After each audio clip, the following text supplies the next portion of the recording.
Welcome back to the Gardening with Joe and Holly radio show. Author of the Strawbell Garden book, Joe Karsten, moments away. But first, another way in which you can help your plants grow better is with Simple Grow, 100% worm casting. Are you worrying about your plant growth? Provide your plants with what they need to grow to their potential. Simple Grow offers 100% organic worm castings at simplegrow.com. Unlike other worm casting products where when you order from Simple Grow, you are getting 100% worm casting, not filler plus castings. Promote ideal soil structure and aeration with Simple Grow all natural odor-free worm castings. Odor-free, and they're only 100% worm castings. That's it. Nothing else. Yeah, that's the only ingredient. So no chemicals or additives will seep into your food, and it doesn't smell like other fertilizers. For indoor and outdoor use, you can buy it by the bag, bundle, ton, or truckload. Check out Simple Grow 100% worm castings and what they can do for your plants. You can order today at simplegrow.com. Wonderful. Holly, let's go to the Proclamation Hotline, brought to you by Proclamation Goods, and bring in our guest for this week. Yeah, Joel Karsten has worked in the green industry for many years. He is the author and inventor of the Strawbell Garden method, and he's also an avid vegetable gardener. Welcome to the program, Joel. Hey guys, how are you? Great to be with you. We are doing good. We're happy that you've joined us. You're one of the staple guests we have on every year, because it seems like no matter how many people you tell about Strawbell Gardening, there's always people going, "What is this? Why am I just hearing about it now?" I know. I feel the same way. Sometimes I go to a home and garden show and 95% of the audience has never heard of it. And I feel like I've been there a dozen times, and, I've done my part, but it's still, there's a big world out there. So, well, for people who are not familiar with this method of growing, tell us about Strawbell Gardening, or tell us about the Strawbell Garden ideal. Where did it come from, and, sure. and all of that, the backstory on this? Yeah, sure. Absolutely. Well, Strawbell Gardening is really, what you need to think about is the straw bale is both the container and the media. So it's kind of like your container gardening, but the bale serves as both the container and the media. The inside of the bale, we're gonna put a little bit of nitrogen on there. That's gonna help balance out the carbon that's already in a bale of straw. When we get that to about a 20-to-1 ratio, the bacteria love that bale, and they'll colonize the inside of the straw bale, and then they really turn the inside of the bale into soil. So by the time you're planting in a couple of weeks after the prep process we call conditioning, after you prep the bale, by the time you're planting, you're really planting into very early stage soil. It won't look like black dirt on the inside yet, but it has the characteristics of soil, where it has positive and negatively charged ions that are in a solution inside the bale, and they can be absorbed into the roots of another plant.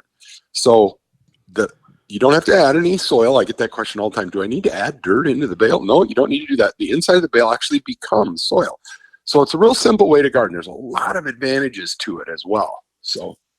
And just for a disclaimer, Joel is the creator of Bale Buster, which is the product in which you help condition the bale. He is a sponsor of the program, so I want to make everybody clear that there's no secrecy here. That being said, and you came up with this, Joel. You were a farm kid many years ago, and you came up with this concept kind of by accident, would you say?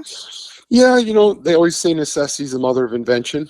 So I had just purchased a house. I was just out of college.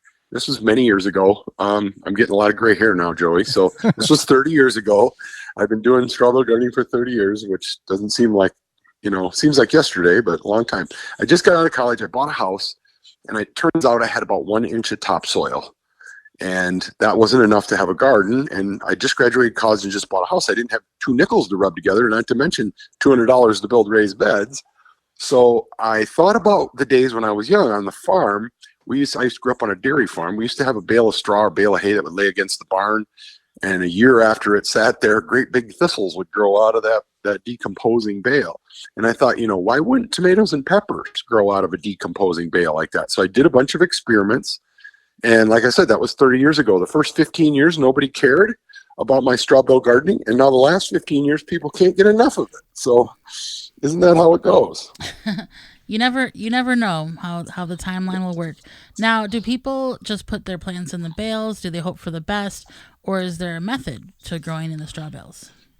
Well, you got to first do that conditioning process that we talked about. And then you can do transplants like you normally would for stuff that's is a long season crop like tomatoes. You want to get those 8 weeks already started, so you get an 8-week jump start on the season. You want to wait till around your last frost, and then just make a hole in the bale and put the tomato roots in there, and push the straw around the tomato root, and it'll take off. If you're doing seeds, like real tiny seeds, like carrots or radish or basil, you need to make a kind of like frosting on the cake. You put a little bit of potting mix on top of the bale. Don't use soil. If you use soil, you're going to bring weed seeds, and that's one of the big things about Strawbell gardening. There's no weeding in this garden. So you put a little bit of potting mix on top, water that in a little bit, and then put another little layer, and then put your carrot seeds in that. And if you're doing big seeds, things that are as big as your end of your pinky finger, like peas and beans and squash seeds, those you can push right into the bale itself. You don't need any potting mix at all with those, and they'll sprout right out of the bale. Just the teeny tiny seeds, because you got to have something to hold them in position and then hold moisture around them until they germinate. And then once they germinate, they'll send that little root right down into the bale, because the inside of that bale is going to be nice and warm when you plant.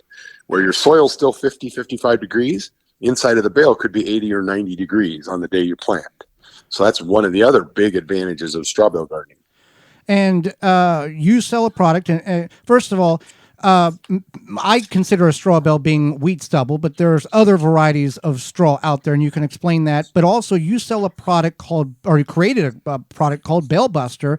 How is that different than other fertilizers to condition the bale? Well, yeah, you can use oat straw, wheat straw, barley straw, rice straw, or you could use hay. If you can find straw, your grass hay, alfalfa hay, basically any organic material that's tightly compressed. As soon as you introduce a nitrogen source, that will feed the bacteria, and that bacteria will turn that organic material into soil. So it really doesn't matter what the bale is made of. As long as it's organic material, it's going to turn into soil very quickly. But yeah, I came up with Bale Buster, and it only took me 25 years to get smart enough that I developed a product specifically for Strawbell gardening. In all my books I've written over the years, I've written 5 books now, and I tell people what type of fertilizer they could use. And I try to explain the details about, what essential elements they need in a fertilizer. If they're going to buy like a lawn fertilizer, what the characteristics should be. If they're going to do it organically, what the characteristics should be. And then I would get emails in the spring. I mean, thousands and thousands of emails when people would say, tell me again what fertilizer I should be using. So I'd explain the characteristics of the fertilizer. And then they'd write me back all angry, and they'd say, no, I just want you to tell me what brand name and what store to go to. And so finally, after answering those emails for years and years, I tell them, go on my website and you can buy Bale Buster, which is designed specifically for Strawbell gardening. The only, what really differentiates it is if you know fertilizer, it's a 3857. At least the refined one is. We also have an organic version. That's about 0.5, 1.5. So 15.5, 1.5. So not a lot of phosphorus and potassium in that one, but 3857. And then it's got a little bit of blood meal in it, and then it's got Trichoderma ricci, which is a fungi, and it's got Bacillus subtilis, which is a bacteria. It's got about 250 million colony-forming units of each of those in every little bag that we send you.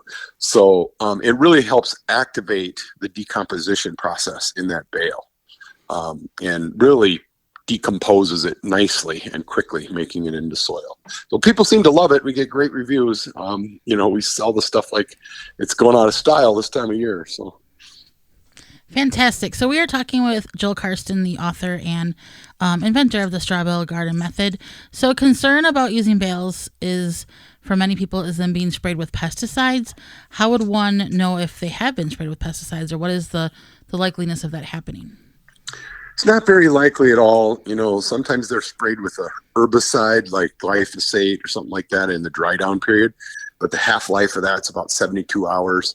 And if you go on any of these chemical companies' websites and you read about what do you do should you have like a spill of chemical or whatever, what they'll always tell you is thoroughly compost whatever material it was spilled on. You should thoroughly compost it.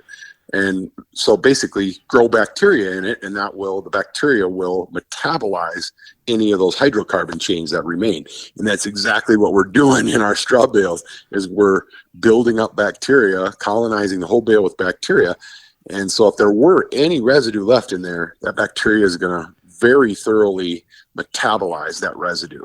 Well, If anybody's ever really worried about it, they can grab a handful of straw out of their bale and they can chop it up a little bit, mix it with some potting mix, and then take 3 cups of that and you put some tomato seeds and some carrot seeds, and then in the third one you put some pea seeds, and then you do a control. So you take just potting mix and you do the same thing with 3 cups and you water them and you see what germinates. And if your straw bale mix media, if all 3 of those germinate, there's absolutely no contamination in there. So if people want to do a quick, simple little assay test, they can do that, or they can Google how to do it, and it comes up on the internet how to do one. right, and if the stuff didn't, if it was a high level of toxicity, stuff wouldn't grow in it, and you wouldn't have to worry about it. Yeah. Yeah. The bale wouldn't produce anything Right. if it really was bad, and you would never eat anything that was contaminated. Well, you talk about all of these things in which we can grow in a straw bale. What are some things that you advise not to adventure into straw bale growing? Well, you know, there's not very many. That's why when I do my presentations, I always talk about what not to plant, because if we talked about what to plant, we'd be there all day, because you basically can plant everything. I don't advise sweet corn. You know, it gets too tall and tips over so easy, and the root system is really big. You'd only get about four stalks of corn out of a bale. It's not very productive. I also don't recommend things that are perennial roots like asparagus and rhubarb, you know, raspberries. Those are perennial root. They're going to be there year after year. And in 3 years, there's nothing left of that bale but a little lump of soil in your garden. So you'd never harvest anything out of the bale if you need to let it establish for 3 years, you know, before you'd start harvesting. Like asparagus, you shouldn't even touch for at least 3 years. Let the roots get established. So those are the things. The other thing I haven't had consistent good luck with is onions. But my southern gardeners, people down south, they swear by the onions in their straw bales. They love the performance. So maybe it's just the weather this far north. You know, in Minnesota, it stays pretty cold late in the spring. So onions haven't done great. And the only herb that doesn't love it is rosemary. She doesn't seem to really like straw bales. Other than that, my goodness, I had great success with tomatoes and peppers and cucumbers and eggplant, and cabbage and squash. And, I mean, you name it. And does really well. And people, and you can tell the story. There's some gardeners that grow 1 straw bale a year, and there's some gardeners that grow literally hundreds, if not thousands, a year. Am I exaggerating at all here? No, yeah. There's a guy down by Nashville that has a big giant parking lot where he uses it for apple picking and pumpkin picking in the fall. He needs parking space. So after the apple and pumpkin picking season, he's harvested his wheat.